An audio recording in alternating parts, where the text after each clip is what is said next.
Oh my gosh, I'm so excited to fly this Neo 2. This is the most fun I've had with a drone since the Mavic Mini. Like, this drone truly is fun and so useful. Do you know that this is probably the most valuable controller?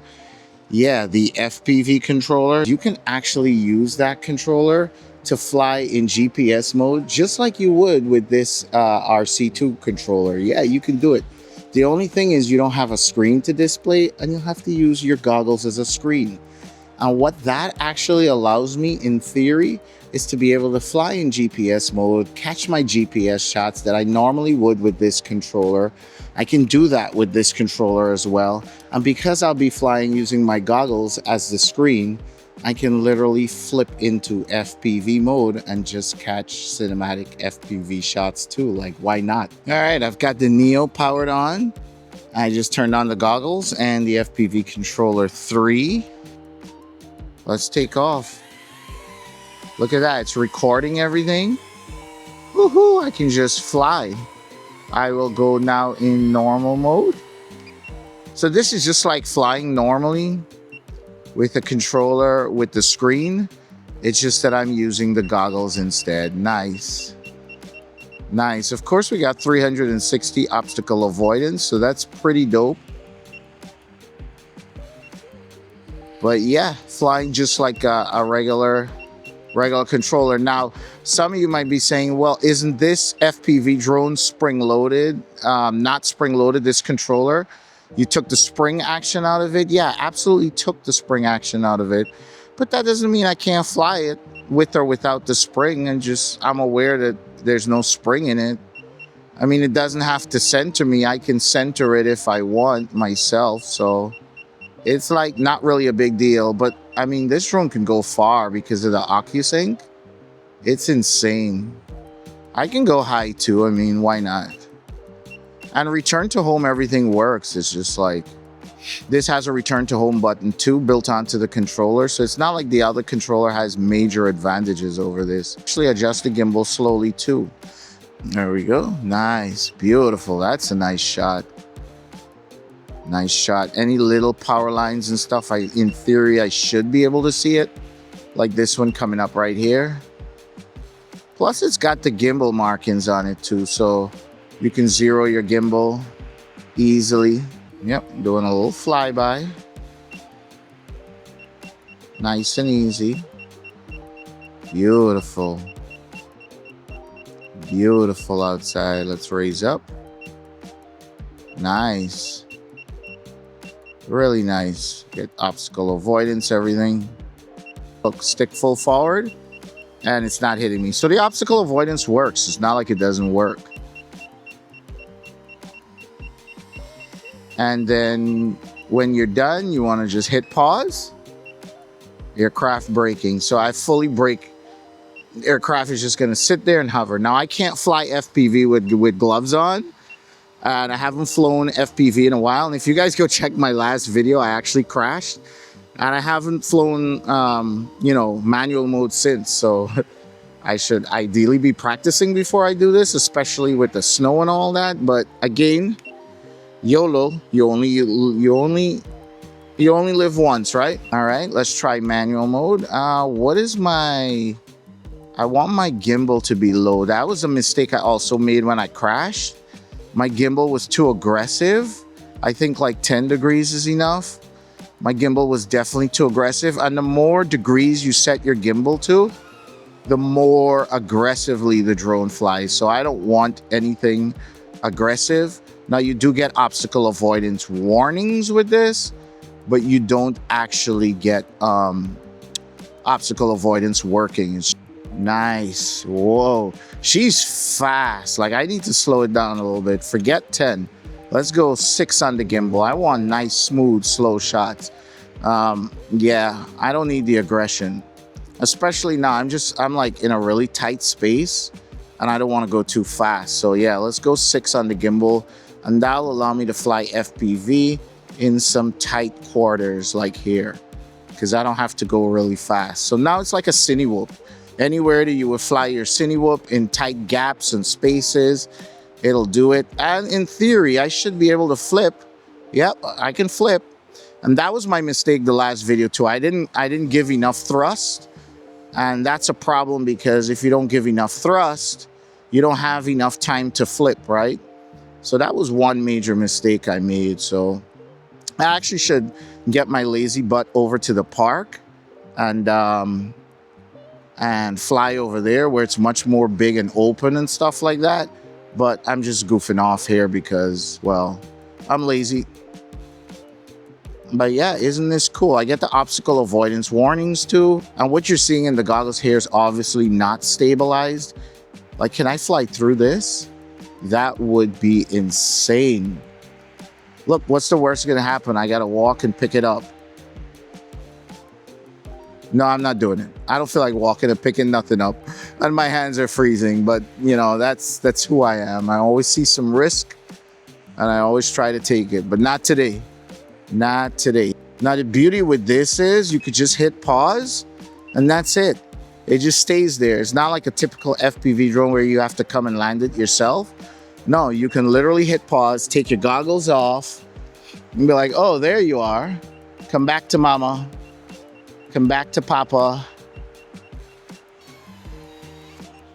You can do everything. Hand catch, do whatever you want to do. So that was one battery. I mean, I got GPS shots. I got FPV cinematic shots a little bit. Yeah, look at the footage. Tell me what you guys think. Good. So let's talk about the advantages of this controller then over the FPV Controller 3. This one here, for example, so like I can just draw a box around this screen as you're seeing right here and basically track this car. And I can do spotlight tracking, which I'm controlling the drone and the camera just stays pointed at the car, or I can ActiveTrack. After subject starts moving, aircraft will fly to set direction. Pretty much, this will just track the car as it's moving, which is even better, right? So that's one major advantage, and you could track at all different points. So you can essentially be monitoring the tracking from the controller. Look at that.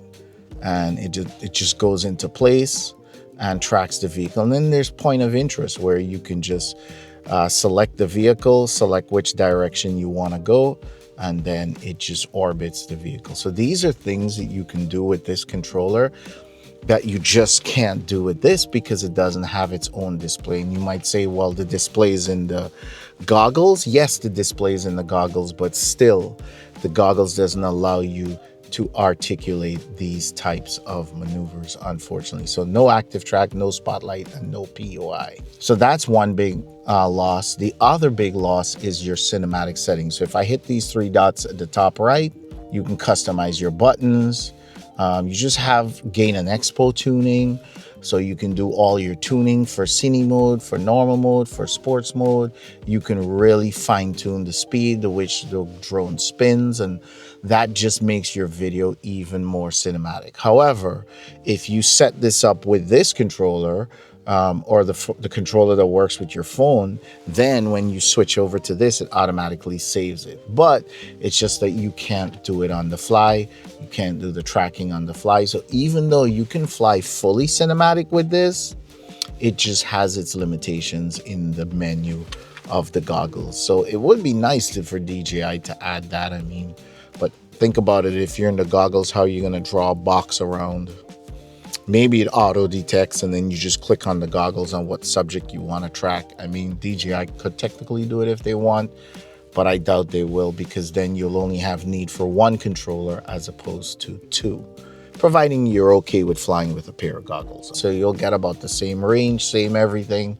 It's just this has more options because it's built, the menu system is built into the controller with the display. So that's the advantage of this. And then of course goes without saying other features like slow motion, you go into photo mode, and then you also got quick shots, right? You got a bunch of quick shots that you can see on the screen here that allows you to do like orbit, rockets, helix, boomerang, all those cool stuff.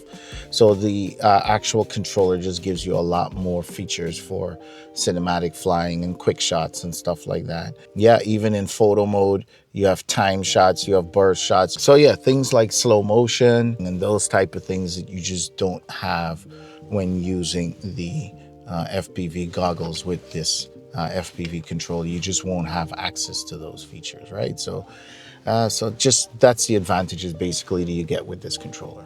The biggest advantages with this controller, as you saw earlier, is this is the only way to get into FPV manual mode. You're just not gonna fly manual mode unless you have this controller. This will never do it. So that's one major advantage. And the other advantage is you can adjust the springs on the left and the right stick, depending on which mode you fly in, to cut the throttle or leave the throttle position permanent. So until you move it. So basically take out the spring load in the throttle. So you can do that with this, which is ideal for flying FPV. This feature is not available in here, although I feel like DJI could have added it if they want, but I guess that would hurt the sales of this. So moral of the story is, if you want to fly FPV and cinematic, you can actually do it with this, as long as you don't need the extra smart features and stuff that comes with the autonomous flying and tracking and stuff. Now, you can track with the drone without using any controller. So technically you can still get tracking. You just have to turn this off and fly the drone by itself, and you can do all the tracking you want. So you technically don't need this for tracking either. One can argue that this is the most important controller because you can fly FPV manual mode and cinematic standard flight GPS with this controller, whereas this one is only limited to GPS. So I figured I'd make this video, let you guys know the pros and cons of each one of these controllers. Make sure you smash that like button so I can continue to make videos for you guys. Make sure you give this video a huge thumbs up. Make sure you hit subscribe and hit the bell so you get notified when I release new videos. Also, I've got this new video coming up. I've got filters for the NEO 2 drone over here. Just comment in the comment section below and let me know if you guys want to see this video. With that being said, thinking about becoming a patron, it's only $1 a month. That's $12 a year. You get direct access to me. It's like sending me a text message. Check out my LUTs while you're there. You get a whole suite of LUTs, like 60 plus LUTs there on my website, www.dronexfactor.com. Go check it out while you're there. Buy a t-shirt, a drone t-shirt, or a e-scooter or e-bike t-shirt. It's a great way to support the channel, to keep the content rolling. I hope you guys liked the video, and I will see you guys, well, in the next one. And if you want, check out this video right here that teaches you all the stuff that this NEO can do, from tracking to FPV to cinematic shots, all in one video. Check out this video right here, and I will catch you guys, well, in the next one.